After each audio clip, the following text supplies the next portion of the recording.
दोस्तों नमस्कार और स्टडी विद ज्ञान प्रकाश में आप सभी का स्वागत है। आज 13 नवंबर है और अगर आप सोच रहे हैं कि दिसंबर में आपकी यूपी टीजीटी की परीक्षा हो जाएगी तो ये पॉसिबल नहीं लगता है। कारण ये है कि आप देख पा रहे होंगे कि पिछली बार जो शिक्षा आयोग के अध्यक्ष के लिए आवेदन लिए गए थे तो उसमें से कोई भी योग्य पाया नहीं गया। कुल 67 आवेदन आए थे, 67 आवेदन जो हैं वो आए थे, जिसमें से 37 आवेदन जो थे वो मानकों के अनुरूप थे, लेकिन इन 37 में भी किसी का चुनाव नहीं हो सका। तो अब यहाँ पर जो नियमावली है उसमें संशोधन किया जा रहा है। कैबिनेट ने 22 रेगुलेशन उत्तर प्रदेश शिक्षा सेवा चयन आयोग संशोधन अध्यादेश को स्वीकृति दे दी है। अब इसके बाद अध्यक्ष पद पर भारतीय प्रशासनिक सेवा, अब पिछली बार जब विज्ञापन जारी हुआ था तो उसमें अध्यक्ष पद की जो एलिजिबिलिटी रखी गई थी वो यही थी कि अध्यक्ष पद पर कौन बन सकता है, कौन अध्यक्ष बन सकता है। तो भारतीय प्रशासनिक सेवा का अध्यक्ष हो, भारतीय प्रशासनिक सेवा का सदस्य हो, या मतलब राज्य सरकार में प्रमुख सचिव के पद या उसके समकक्ष पद धारण किया हो, उसका चयन होगा। अब इसमें संशोधन करते हुए ये कहा गया है कि राज्य सरकार में प्रमुख सचिव का पद या उसके समकक्ष पद पर हो या रहा हो वो भी आयोग का अध्यक्ष बन सकेगा। तो मतलब दोबारा से विज्ञापन जारी होगा और आपको पता ही है कि विज्ञापन जारी होने कम से कम 15 दिन 20 दिन का समय तो ये लोग देंगे। देन आफ्टर फिर इसको शॉर्टलिस्ट किया जाएगा, फिर प्रक्रिया आगे बढ़ेगी। तो 1 महीने तो आपके इसी में लग जाएंगे। मतलब नवंबर तो आपका चला गया, ठीक है। तो नवंबर के बाद दिसंबर में परीक्षा है, तो परीक्षा तो बिल्कुल नहीं के बराबर है। वैसे भी इसके पहले की जो अध्यक्ष रही हैं प्रोफेसर कीर्ति पांडे, उनके इस्तीफे के बाद आयोग नए अध्यक्ष की तलाश कर रहा है। 21 अक्टूबर तक आवेदन लिए गए थे, 67 लोगों ने आवेदन किए थे, लेकिन फिलहाल यहाँ पर जो रिजल्ट है वो 0/सन्नाटा रहा।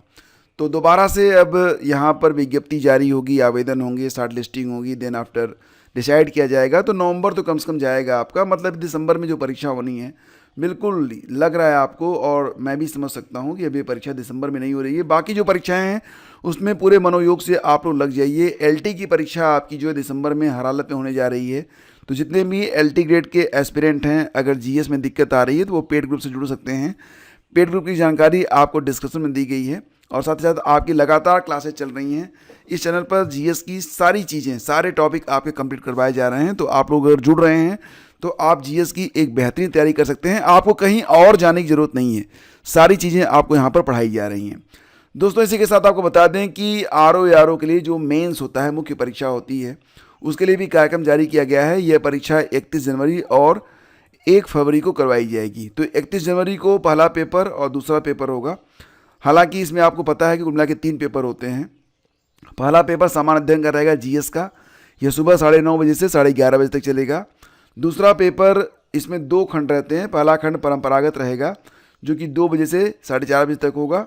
हिंदी का पेपर रहता है ये, सामान्य हिंदी और अवलेखन का। साथ ही साथ जो दूसरा इसका खंड होगा तो 4:30 बजे से 5 बजे तक होगा। इसमें सारे प्रश्न सामान्य शब्द ज्ञान और व्याकरण संबंधित हिंदी के ही प्रश्न होते हैं जो कि ऑब्जेक्टिव रहते हैं। तो ये 2 पेपर होंगे 31 जनवरी को। इसके बाद तीसरा पेपर हिंदी निबंध का होता है जो 1 फरवरी को 9:30 बजे से स्टार्ट होगा, 12:30 बजे तक चलेगा, ठीक है। तो ये नोटिफिकेशन जारी किया गया है। आपको बता दें कि इस बार आरओ के लिए जो जानकारी मिल रही है उसके मुताबिक 419 पदों पर कुल 7,455 लोग जो हैं वो सफल घोषित किए गए हैं। तो यही लोग इस मुख्य परीक्षा में शामिल हो रहे हैं। लेकिन दोस्तों इसी के साथ आपके लिए एक गुड न्यूज़ भी है कि अगर आप आरओ की तैयारी करना चाहते हैं और किन्हीं कारणों से 2023 की इस भर्ती में आप जो है असफल हो गए, प्री की परीक्षा आपकी नहीं निकल पाई, तो आपके लिए भी यहाँ पर एक गुड न्यूज़ है। 2026 में आरओ के लिए फिलहाल पूरे गुड साइंस मिल रहे हैं, अच्छे संकेत मिल रहे हैं कि 2026 में आरओ का नया विज्ञापन जारी किया जाएगा। इसकी मुख्य वजह मैं आपको ये बताता हूँ कि अभी कल ही कुछ ऐसी चीज़ें हुई हैं जिसमें जो मतलब जो एआरओ थे उनका प्रमोशन हुआ और जो आरओ थे उनका भी प्रमोशन हुआ। तो सीटें जो है वो खाली हो रही हैं, ठीक है। और जो रिक्त सीटें हैं उस पर ही ये विज्ञापन 2023 जारी किया गया था। यानी कि जो नई रिक्त सीटें आ रही हैं उस पर विज्ञापन 2026 में आएगा।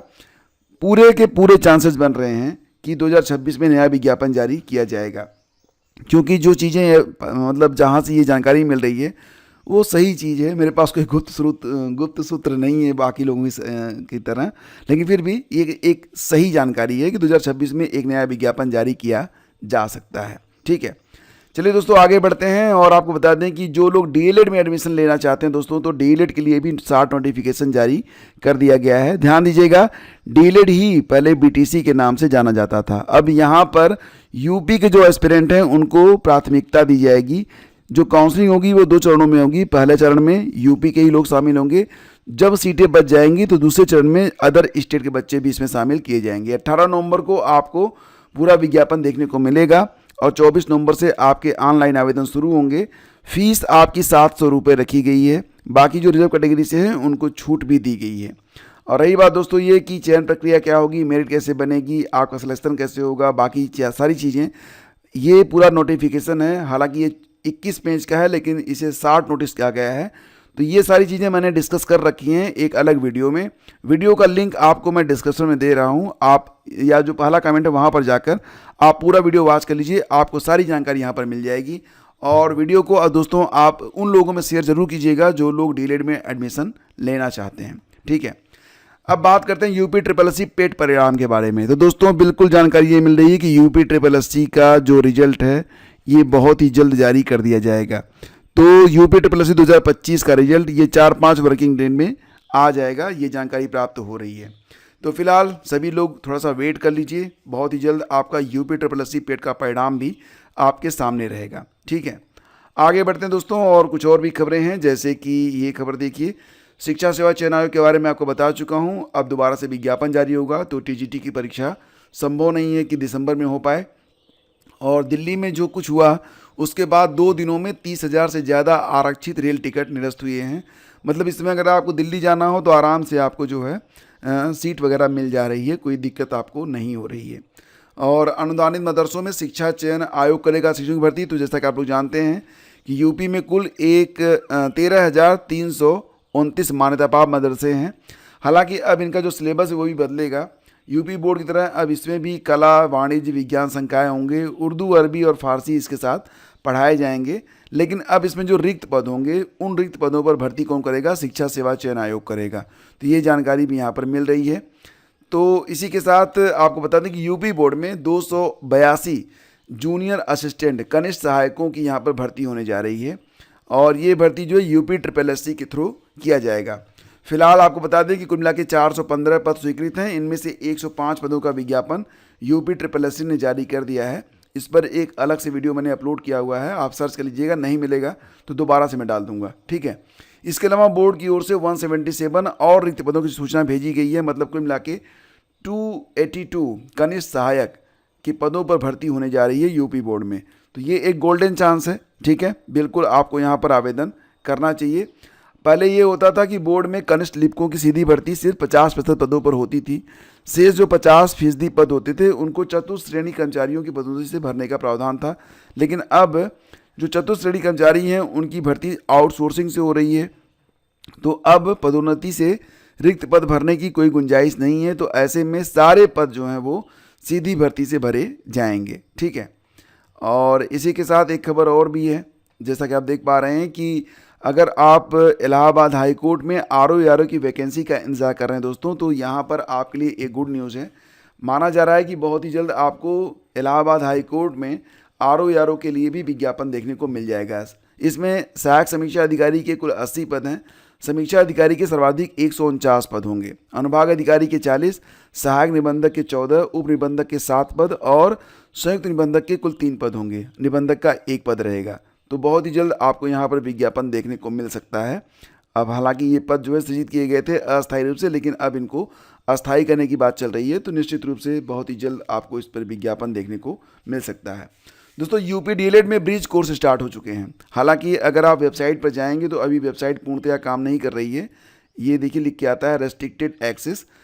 तो मतलब ये है कि वेबसाइट इज़ ओके और नाउ रनिंग, बट जल्दी ही ये वेबसाइट जो है काम करना स्टार्ट कर देगी। तो जो लोग भी जो बीएड के एस्पिरेंट हैं और जो लोग ब्रिज कोर्स करना चाहते हैं उनके लिए यह एक अच्छी खबर है। दोस्तों ये ब्रिज कोर्स किसके लिए बनाया गया है, तो आपको बताना चाहेंगे कि 2018 यानी कि कुल मिला के आपको जानकारी दे दें कि 28 जून 2018 वाले गजट नोटिफिकेशन के थ्रू जिसकी ज्वाइन हुई थी, तो वो लोग यहाँ पर जो ब्रिज कोर्स है उसको कर सकते हैं। ठीक है, तो मतलब ये है कि जिनकी नियुक्ति 2018 से लेकर 2023 के बीच में हुई है, वो लोग ब्रिज कोर्स करेंगे और फिर वो अस्थाई हो जाएंगे। ठीक है। और अभी जो वेबसाइट है ये कब खुलेगी, तो फिलहाल अपने विभाग से आप लोग पता कर सकते हैं। अभी तो ये जो वेबसाइट है यहाँ पर रेस्ट्रिक्टेड एक्सेस लिख के आ रहा है, और ये पुराना वाला जब ब्रिज कोर्स करवाया गया था उसके बारे में है। तो अभी यहाँ पर कोई भी लेटेस्ट अपडेट नहीं है।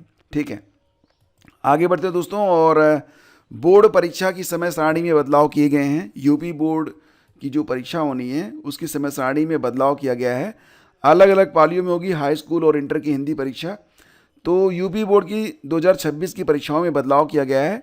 हाई स्कूल और इंटरमीडिएट की हिंदी परीक्षाओं एक ही पाली में रखे जाने से उत्पन्न भ्रम और व्यवहारिक दिक्कतों को देखते हुए जो बदलाव यहाँ पर किए गए हैं, तो अब 18 फरवरी 2026 को हाई स्कूल की हिंदी की परीक्षा व प्रारंभिक हिंदी की परीक्षा पहली पाली में होगी, जबकि इंटरमीडिएट की हिंदी और सामान्य हिंदी की परीक्षा दूसरी पाली में आयोजित की जाएगी।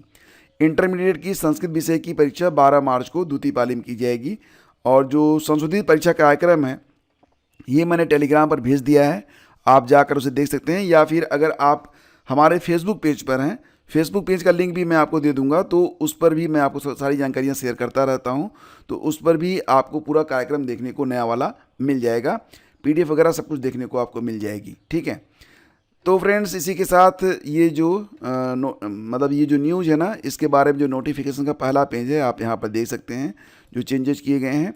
हालांकि पूरा नोटिफिकेशन और full time table, revise time table आपको स्टडी विद ज्ञान प्रकाश फेसबुक पेज और टेलीग्राम चैनल पर मिल जाएगा, तो आप जाकर इसे डाउनलोड कर सकते हैं और जो लोग भी आपसे संबंधित हैं उनको आप शेयर भी कर सकते हैं। ठीक है, थैंक यू, मिलते हैं आपसे अगले वीडियो में। LT ग्रेड GS के लिए जो लोग एडमिशन लेना चाहते हैं दोस्तों, तो बिल्कुल ले सकते हैं। अभी भी आप अपनी प्रॉपर तैयारी कर सकते हैं, क्योंकि जिनकी भी परीक्षाएं अभी 6 दिसंबर को ही हैं वो लोग भी अभी से भी पढ़ेंगे तो बहुत कुछ पढ़ सकते हैं। Thank you.